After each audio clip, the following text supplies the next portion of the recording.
ദൈവനാമത്തിന് മഹത്വമുണ്ടാകട്ടെ. ഇന്ന് ജൂൺ മാസം 17-ാം തീയതി കർത്താവായ യേശുക്രിസ്തുവിൻ്റെ നാമത്തിൽ എല്ലാവർക്കും സ്നേഹവന്ദനം, ശുഭദിനാശംസകളും ശ്രോതാക്കൾക്ക് നേരുന്നു. ആവർത്തന പുസ്തകം 11-ാം അധ്യായം വളരെ മനോഹരമായിരിക്കുന്നൊരു അധ്യായമാണ്. കാരണം ഈ അധ്യായത്തിൽ ദൈവം നമുക്ക് നൽകുന്നതായിരിക്കുന്ന അനുഗ്രഹങ്ങളെക്കുറിച്ച് സമഗ്രമായിട്ട് പറഞ്ഞിട്ടുണ്ട്. ചില വാക്യങ്ങളൊക്കെ നമുക്ക് വളരെ ഇഷ്ടമുള്ള വാക്യങ്ങളാണ്. വർഷാവസാനത്തിലൊക്കെ വായിക്കുകയും പ്രസംഗിക്കുകയൊക്കെ ചെയ്യുന്ന വാക്യങ്ങളാണ് ഈ അധ്യായത്തിലുള്ളത്. അതിൻ്റെ 12-ാമത്തെ വാക്യം പറയുന്ന ഒരു സത്യം ഞാനിന്ന് നിങ്ങളുടെ ശ്രദ്ധയിലേക്ക് കൊണ്ടുവരട്ടെ. അവിടെ പറയുന്ന ദൈവം പരിപാലിക്കുന്ന ദേശമെന്ന് 12-ാമത്തെ വാക്യം യഹോവ പരിപാലിക്കുന്നതുമായ ദേശമാകുന്നു. ആണ്ടിൻ്റെ ആരംഭം മുതൽ അവസാനം വരെ ദൈവമായ യഹോവയുടെ ദൃഷ്ടി എപ്പോഴും അതിന്മേലിരിക്കുന്നു. അതിൻ്റെ മുകളിലത്തെ വാക്യങ്ങൾ ദീർഘായുസ്സോടിരിക്കുവാനും സാമ്പത്തിക സമൃദ്ധി ഉണ്ടാകുവാനും നാം ചെയ്യേണ്ട കാര്യങ്ങളെക്കുറിച്ച് പറയുന്നു. എന്നിട്ട് പറയുകയാണ്, കനാൻ നാടെന്ന് പറയുന്നത് നിൻ്റെ ദൈവമായ യഹോവ പ്രത്യേകം പരിപാലിക്കുന്ന ഒരു ദേശമാണ്. മിസ്രൈം ഫലപുഷ്ടിയുള്ള ദേശമായിരുന്നില്ല. കാരണം അവിടെ ജലസേചനം ആവശ്യമായിരുന്നു. നിങ്ങളുടെ കാൽ കൊണ്ട് നനയ്ക്കണമെന്നാണ്. സ്വാഭാവിക മഴ കൊണ്ടും ഭൂമിയിലെ ജലാംശം കൊണ്ടും കൃഷി മെച്ചമാകുമായിരുന്നില്ല. വിക്ടോറിയ വാട്ടർഫോൾസിൽ നിന്ന് ഒഴുകി വരുന്നതായിരിക്കുന്ന നൈൽ നദിയിലെ വെള്ളമുണ്ട്, ഒരിക്കലും പറ്റാത്ത വെള്ളമാണ്.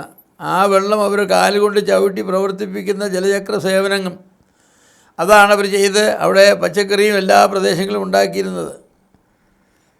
അപ്പോൾ മിസ്രൈമ്യർക്കുണ്ടായിരുന്ന ശാസ്ത്രീയ ജ്ഞാനം മികച്ച വിളവ് ഉൽപ്പാദിപ്പിക്കുവാൻ അവരെ സഹായിച്ചു എന്നുള്ളത് ശരിയാണ്. എന്നാൽ മനുഷ്യൻ്റെ പാപവും പരാജയവും അവരുടെ കൃഷികളെ പാടെ നശിപ്പിച്ചിരുന്നു. എന്നിട്ട് ദൈവം പറയുകയാണ്, കനാനിലേക്ക് വരുമ്പോൾ പറയുകയാണ്, കനാനിനെക്കുറിച്ച് പറയുന്നത് എന്താണെന്നറിയാമോ? ദൈവം പരിപാലിച്ച ദേശമായിരുന്നു അതെന്നാണ്. ദൈവം പരിപാലിച്ച ദേശമായിരുന്നു. കാരണം കനാനിൻ്റെ പ്രത്യേകത എന്ന് പറയുന്നത് സൃഷ്ടാവിൻ്റെ പരിപാലനത്തിന് കീഴിലായിരിക്കുമ്പോൾ മാത്രം വിളവ് തരുന്ന ഒന്നാണ്. കാരണം ആകാശത്ത് നിന്ന് പെയ്യുന്ന മഴ കുടിച്ച് വേണം അത് ഭൂമി വിളയിക്കാനായിട്ട്. മലകളും താഴ്വരകളിലുള്ള ആ ദേശം കന്നുകാലികൾക്ക് സമൃദ്ധമായ പുല്ലും മനുഷ്യന് സമൃദ്ധമായ ആഹാരവും നൽകിയിരുന്നു.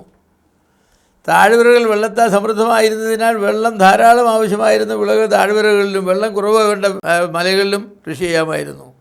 പക്ഷേ അതിനെല്ലാം കാരണമെന്ന് പറയുന്നത് ദൈവത്തിൻ്റെ കരുണയാണ്. ദൈവം അവർക്ക് കൊടുത്തതായിരിക്കുന്ന മഴയാണ്. ഒരു പാപം ചെയ്യുമ്പം പറഞ്ഞ ആകാശം ചെമ്പ് പോലെ ആകുമെന്നാണ്. എന്ന് പറഞ്ഞാൽ കഠിനമായി പോകും, ഒരു തുള്ളി വെള്ളം കാണുകയില്ല, ഒരു തുള്ളി വെള്ളം കാണുകയില്ല. അങ്ങനെ ദൈവം പരിപാലിക്കുന്നതായിരിക്കുന്ന ഒരു നാടായിരുന്നു കനാൻ ദേശം. ആ ദേശത്തിൻ്റെ ഏറ്റവും വലിയ പ്രത്യേകത എന്ന് പറയുന്നത് ഇതുതന്നെയാണ്, ദൈവത്താൽ പരിപാലിക്കപ്പെട്ടു എന്നതാണ്. വിജാതികളുടെ കയ്യിൽ ദീർഘകാലം കിടന്നു എന്നത് ശരിയാണെങ്കിൽ ദൈവജനത്തിനായിട്ട് ദൈവം അതിനെ ഭദ്രമായി പരിപാലിക്കുന്നു. ഇന്ന് നിങ്ങൾ കനാനിലേക്ക് എന്ന് നോക്ക്, പാലസ്തീനിലേക്ക് എന്ന് നോക്ക്, യെരൂശലേമിലേക്ക്, ഇസ്രായേലിലേക്ക് എന്ന് നോക്ക്, എന്തോ ഒരു ഫലഭൂയിഷ്ടമാണ്. എത്ര കാലം അത് ജാതികളുടെ കയ്യിലിരുന്നു. ഒരു റോസാപ്പൂ പോലും അവിടെ ഉണ്ടാകുമായിരുന്നില്ല. ഇന്നാണെങ്കിൽ കോടിക്കണക്കിന് 100 കോടിക്കണക്കിന് പുഷ്പങ്ങളാണ് അവിടുന്ന് കയറ്റി അയക്കുന്നത്. ദൈവം പരിപാലിക്കുന്ന ഒരു രാജ്യം. ദൈവം തൻ്റെ മക്കൾക്ക് വേണ്ടി ഇന്ന് സമാനമായ രീതിയിൽ പ്രവർത്തിക്കുന്നവനാണ്. ദൈവത്തിൻ്റെ മക്കൾക്ക് ദൈവം സമൃദ്ധി നൽകുന്നവനാണ്.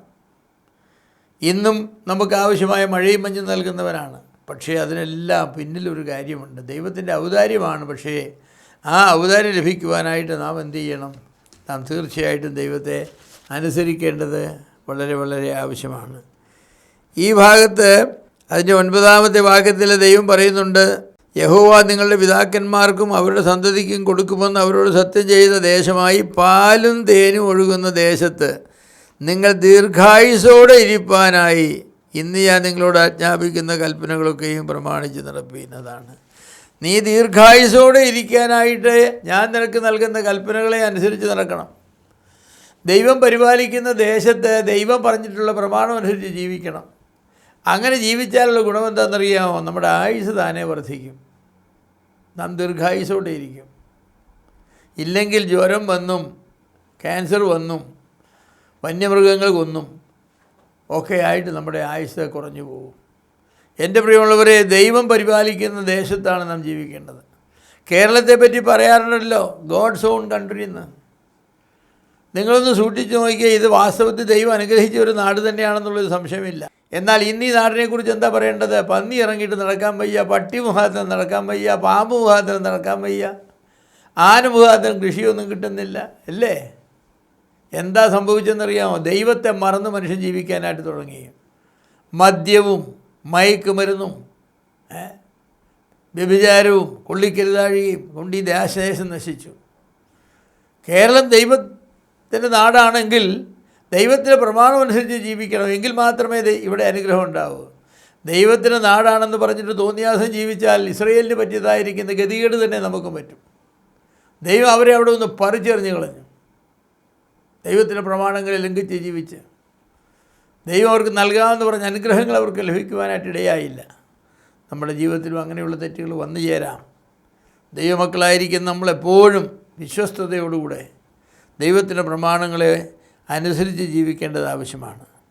അപ്പോൾ ദേശത്തിൻ്റെ ഏറ്റവും വലിയ ആവശ്യമെന്ന് പറയുന്നത് ദൈവത്തെ അറിഞ്ഞ് ഭക്തിയോടെ ജീവിക്കുകയും ദൈവത്താൽ പരിപാലിക്കപ്പെടുകയും ചെയ്യുക എന്നുള്ളതാണ്. ദൈവം അത് ചെയ്യുവാൻ മനസ്സുള്ളവനാണ് എന്നും. ദൈവം വിളിക്കുന്നുണ്ട് തൻ്റെ അടുക്കിലേക്ക് വരുവാൻ, തിരിഞ്ഞു വരുവാൻ ദൈവം വിളിക്കുന്നുണ്ട്. പക്ഷേ മനുഷ്യൻ മനസ്സില്ല. ദൈവത്തേക്കാൾ കൂടുതൽ മനുഷ്യൻ മദ്യത്തെയും മയക്കുമരുന്നിനെയും സെക്സിനെയും ഒക്കെ സ്നേഹിച്ചാൽ എങ്ങനെയാണ് ദൈവം അവരെ അനുഗ്രഹിക്കുന്നത്? ദൈവത്തെ തള്ളിക്കളഞ്ഞ് മനുഷ്യൻ്റെ വഴികളിൽ കൂടെ നടക്കുമ്പോൾ മനുഷ്യൻ ആപത്തും അനർത്ഥമല്ലാതെ വേറെ ഒന്നും പ്രതീക്ഷിക്കാനില്ല. എന്നെ കേൾക്കുന്ന പ്രിയമുള്ളവരെ, ദൈവം നമ്മെ പരിപാലിക്കുന്നു എങ്കിൽ നാം ദൈവത്തെ സ്നേഹിക്കുകയും ദൈവത്തെ അനുസരിക്കുകയും ചെയ്യേണ്ടതാണ്. നമ്മുടെ ദേശം അനുഗ്രഹിക്കപ്പെടുവാനിടയാകണമെങ്കിൽ നാം ദൈവത്തെ മാനിക്കണം, ദൈവത്തിൻ്റെ കൽപ്പനകളെ മാനിക്കണം. അങ്ങനെ ജീവിക്കുവാനും അനുഗ്രഹിക്കപ്പെടുവാനും ദൈവം നമ്മെ സഹായിക്കട്ടെ.